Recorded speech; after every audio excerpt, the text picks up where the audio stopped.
Shri Chaitanya techno school के बच्चों की फीस के संबंध में अभिभावकों ने स्कूल प्रबंधन को आवेदन सौंपा।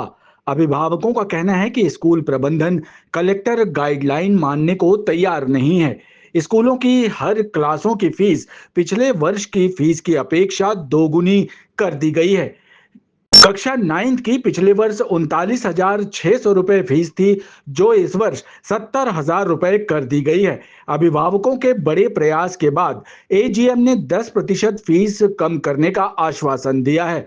अभिभावकों ने कहा, कलेक्टर गाइडलाइन के अनुसार फीस जमा कराई जाए। यदि स्कूल प्रबंधन कलेक्टर गाइडलाइन को नहीं मानता तो आगामी दिनों में स्कूल के समक्ष धरना प्रदर्शन किया जाएगा।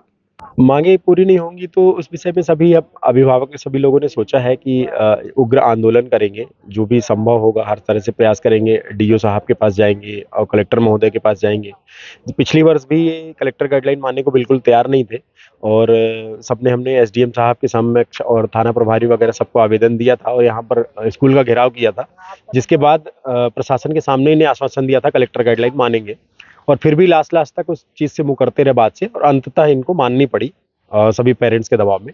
इस वर्ष भी प्रयास सभी का यही है कि कलेक्टर गाइडलाइन फॉलो हो यहाँ पर। इसी का आज ज्ञापन दिया हमने, आश्वासन दिया गया है।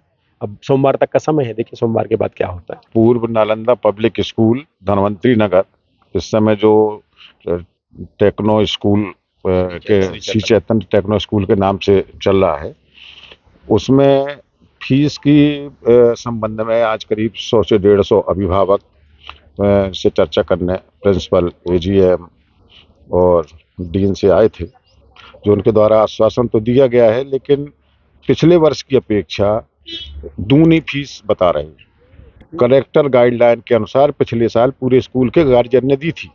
इस साल जैसे 9th की फीस है, 9th में 39,400 रुपया है, लेकिन वर्तमान में उनके तरफ से 70,000 रुपये चाहिए। यदि आप उतना दे रहे हैं तो बच्चा पढ़ाइए। लोग टीसी मांग रहे हैं, टीसी भी नहीं दे रहे, उसके लिए यहाँ टाला मटोली करते हैं, है ना।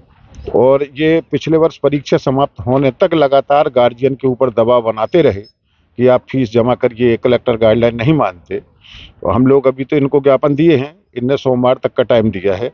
यदि नहीं मानते तो अभिभावक यहाँ पे आमरण अनशन करेंगे और कलेक्टर महोदय के समक्ष जाकर वहाँ भी ज्ञापन देंगे, तो इनके विरुद्ध कार्रवाई करें।